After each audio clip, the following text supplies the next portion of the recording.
Hello there. Today I wanted to review a wine from Central Otago. I have here a wine from the Sato Winery. This is La Ferme de Sato. It's Le Chant Devote 2020. Chant Devote meaning the song of the wind. And although it doesn't actually note it on the front label, this is a Chardonnay. So the story of Ferme de Sato is a relatively recent one. Yoshi and Kyoko Sato were working in banking. They're of Japanese origin and were working between sort of London and Japan, and fell in love with wine, not just drinking wine, but the idea of making wine. And that led them in 2006 to go to Lincoln University in New Zealand to study viticulture and enology, which further led them to go to Central Otago, where they both initially started working for an organic wine producer there, Felton Road, a really highly reputed producer in Cromwell. After a little while, Yoshi moved over to another organic producer, Mount Edward, and the two of them worked for these wineries until 2009, when alongside this work they founded their own winery, initially making wine with fruit they were buying from organic vineyards within the Central Otago region. In 2012, Yoshi resigned from Mount Edward to devote all his time to making their wines. In 2016, they set out to plant their own biodynamic vineyard on a small estate that they'd purchased in Central Otago's Pisa sub-region. In 2018, Kyoko left her work at Felton Road, and they now devote their time entirely to their estate, La Ferme de Sato. They still make some wines from fruit that they buy from other growers, but those are simply labelled as Sato rather than La Ferme, the farm of Sato. So the property is a 5-hectare property with 3.9 hectares of vines planted. And the Sato's choice of varieties is quite interesting as well. They do have 0.9 hectares of Chardonnay, obviously. They have 1.3 hectares of Pinot Noir. So those are very typical varieties to be growing in Central Otago. But they also have a planting of 0.3 hectares of Gamay. They planted half a hectare of Chenin Blanc. The remaining vineyards, so presumably 0.19 hectares, is Cabernet Franc. The approach here is to grow organic grapes, to use biodynamic practices. All work is done by hand. Winemaking is done on site here. This is all very low input winemaking. In the vineyard there's no use of pesticides, herbicides, fungicides or inorganic chemicals. They believe in allowing fermentation to start with the indigenous yeasts. They have a regime that allows a very low use of sulfur dioxide, so they're practically natural winemakers, and that reflects the fact that Yoshi and Kyoko have actually worked in Europe for some quite well-known natural winemakers there. In Von Romney they work for domaine Pisa. In Alsace they work with a producer called Pierre Frick.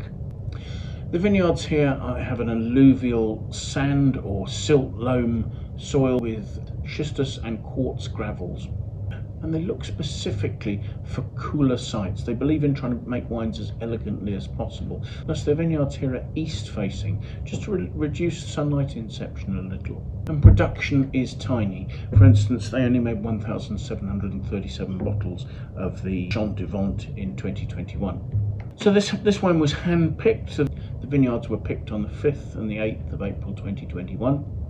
We're told that pressing went on overnight. That happened in a basket press, so not a particularly protective regime. Presumably the juice was open to oxidation during this period. The fermentation was allowed to start with the natural yeasts, the indigenous yeasts that had come into the winery on the fruit or were already there conducting fermentations. The wine fermented in barrel, so that would have been a relatively warm fermentation. I'm told maturation goes on in old barrels, so I would assume that the barrels used for fermentation are the same as those. Yields were incredibly low. The figure they give is 14 hectolitres per hectare. The fruit was pressed overnight in a basket press. I'm assuming that's allowing quite a bit of oxidation of the juice pre-ferment. That shouldn't damage the juice. In fact, it should help to stabilise it. As I say, fermentation took place with the indigenous yeasts that were on the fruit as it came into the winery or that were already operating within the winery. And this went on in barrel.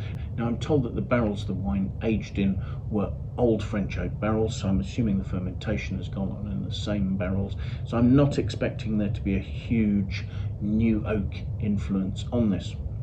And then the period of aging, actually quite a long period, 17 months. The wine was bottled without any fining, without any filtration, and with an addition of just 20 milligrams per litre of SO2. So that is actually an incredibly low addition of SO2. So let's see what we make of the wine. My first impression is this relatively deep, almost sort of pale to medium gold colour you have there. The colour's very vibrant. There's almost a sort of bronze note to it.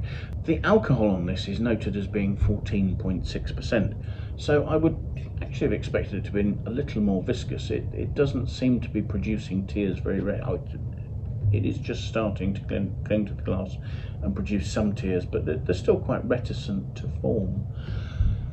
So let's see what we make of the aroma, shall we?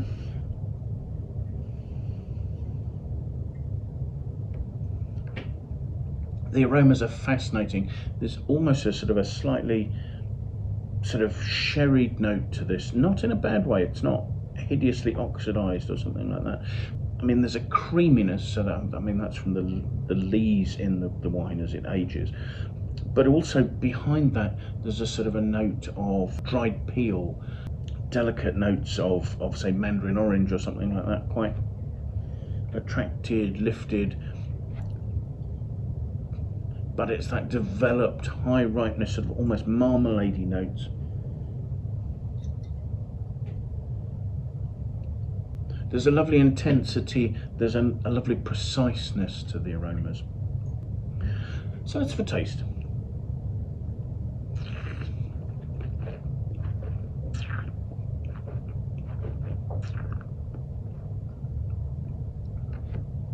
On the palate there is a good freshness. There are mealy notes, there are toasty notes, there are fermentation aroma notes of sort of gunflint. There's plenty going on, and that's all overlaying beautifully rounded, very nicely textured, midway palate, where there continues to be really good acidity that's sort of lifting this sort of slightly burned marmalade note. There's what I find quite an attractive note of candied peel, darker orange marmalade. Not necessarily with sweetness, the wine's completely dry. And the whole thing underpinned by an acidity that manages to provide some quite zesty notes. The finish is long. There is this lovely sort of slightly oxidative complexity of the candied peel note. The toasty notes are continuing. And I should stress those are toasty notes from fermentation aroma and from the nature of Chardonnay, rather than being overt, cedary, toasty new oak notes. This certainly isn't the biggest, richest Chardonnay. If you enjoy a Chardonnay where the fruit and the oak jump out of the glass exuberantly, that is not this. This is a much more refined style. It demonstrates the fruit concentration that those incredibly low yields have provided, and yet at the same time has the complexity that a certain amount of controlled oxidation has allowed the wine to have. It's restrained, but it endures really well. Looking at the Wine Searcher aggregated critic score for this wine, this vintage has scored a 90. Given that it's quite a particular style, I think that's fair enough. I do think that there will be people who will enjoy its complexity and its individuality, who will think it's worth more than that. I suspect it might be a slightly polarising style. I think if you're used to fresher fruit and a more New World style of Chardonnay, you might find this more of a challenge. But I'm actually really impressed with it, and there's a lot to enjoy about the wine. So thank you so much for joining us. I do hope you've enjoyed the tasting. If you have, do please press the like button. If you'd like to watch more of these videos, it would be fantastic if you'd consider signing up and subscribing to our channel. And that way you can set yourself an alert and be notified every time we publish a new tasting. If you have any comments, please pop those in the comments box below. It would be great to get your feedback about the tastings we're doing, the wines we're looking at, or anything else related to this. If you have friends you think might like to watch the video, do please feel free to pass it on to them. We really would appreciate your endorsement in that way. As I say, production of this wine is tiny. I have also noticed though the distribution of this wine goes as far as the UK.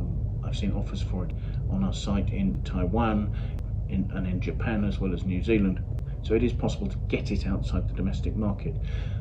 I will leave a link in the notes below to the Wine Searcher webpage for this vintage of this wine, and that will enable you to find out if it's available in your market, at what price, and from which merchants. On that page you can also use the tabs across the top, and you can find lots of information there regarding the region, the grape variety, the producer, the winemaking. You have a tab where you can follow up what the critics have said about it. There's another tab that will show users' reviews and any awards the wines have won. There's a price history tab, and also you can compare vintages. So hopefully there's plenty of useful commercial information that you can utilise if you're considering buying this wine. So thank you once again for joining us, and I do hope you'll manage to make some time, come and join us for another tasting in the very near future. Thanks again. Bye for now.